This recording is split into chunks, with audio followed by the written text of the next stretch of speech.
কথা শুনলে মেয়ের জামাই ভালো, আর কথা না শুনলে নিজের ছেলেও খারাপ। 70% জনগণের বিপক্ষে গিয়ে দেশের ক্ষমতার মস্তদে টিকতে পারবেন না। মনে রাখবেন, জুলাই বিপ্লবের রক্তের উপর প্রতিষ্ঠিত নতুন বাংলাদেশে সুবিধাবাদের রাজনীতি, মুনাফিকের রাজনীতি বাংলার মানুষ সহ্য করবে না। গণভোটের রায় বিরোধী সরকারের অবস্থানের প্রতিবাদ, গণভোটের রায় কার্যকর করার দাবিতে বিক্ষোভ মিছিল পূর্ববর্তী এই সমাবেশে উপস্থিত নেতৃবৃন্দ, সমবেত বিক্ষুব্ধ জনতা,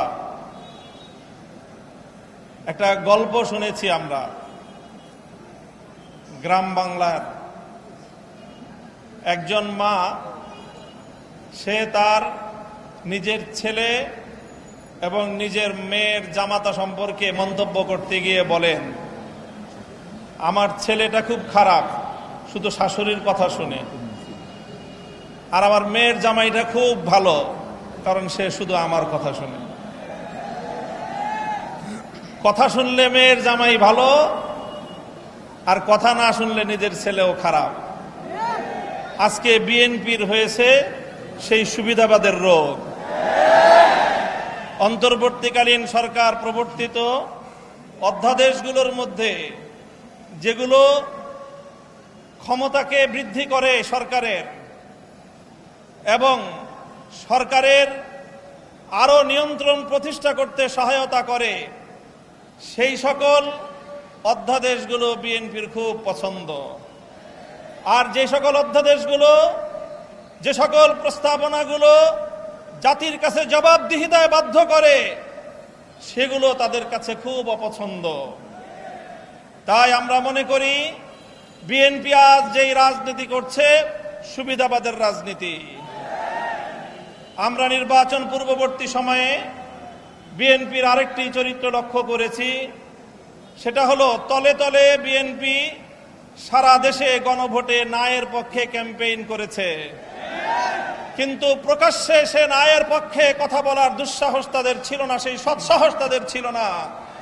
এই জন্য লক্ষ জনতার সামনে বিএনপি প্রধান জনাব তারেক রহমান সাহেব গণভোটে হায়ের পক্ষে তিনি ক্যাম্পেইন করতে বাধ্য হয়েছেন। আমি জিজ্ঞাসা করি, উপরে এক কথা, তলে তলে আরেক কথা বলে, এটাকে আমাদের দেশে কি বলে? মুনাফিকি বলা হয়। তাই আজ বিএনপির রাজনীতির দুই বুনিয়াদ, দুটি নীতি জাতির সামনে স্পষ্ট।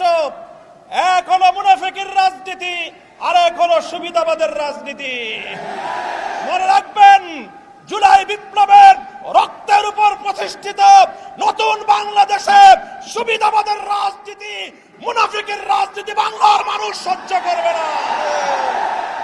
জনগণের পক্ষে, দেশের পক্ষে আপনারা যদি অবস্থান গ্রহণ করতে ব্যর্থ হন, দেশের জনগণের ম্যান্ডেটকে যদি আপনারা বৃদ্ধাঙ্গুলি প্রদর্শন করেন, বারবার বলছি, এদেশের জনগণের গণরায়কে যদি হাইকোর্ট দেখান, এদেশের জনগণ রাজপথে আপনাদেরকে মোকাবেলা করবে ইনশাআল্লাহ।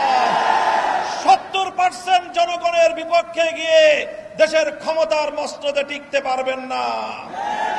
শহীদ জিয়াউর রহমান, বেগম খালেদা জিয়ার সন্তান, কান খাড়া করে শুনে রাখেন, জনতার বিরুদ্ধে গিয়ে কেম হাসান আজিজ মার্কা নির্বাচন করার চেষ্টা করলে পরিণাম শুধু আপনারাই ভুগবেন তা নয়, আপনাদের অপকর্মের কারণে দেশপ্রেমিক রাজনৈতিক সংগঠনগুলোর নেতা কর্মীরা 28 আগস্ট কিভাবে রক্ত দিয়েছে ঢাকার রাজপথে, বাংলার মানুষ সে কথা ভুলে যায় নাই। আপনাদের ভুলের খেসারত দিতে হয়েছে আমাদেরকে। 25 বছর পর্যন্ত গুম, খুন আর হত্যার রাজনীতির শিকার হতে হয়েছে। তাই আমরা চাই ভালোয় ভালোয় দেশ পরিচালনা করেন, জনগণের রায়ের প্রতি শ্রদ্ধা প্রদর্শন করেন, অন্যথায় রাজপথে, সংসদে আমরা আপনাদেরকে মোকাবেলা করবো ইনশাআল্লাহ। আসসালামু আলাইকুম ওয়া ফাতহুন করিম।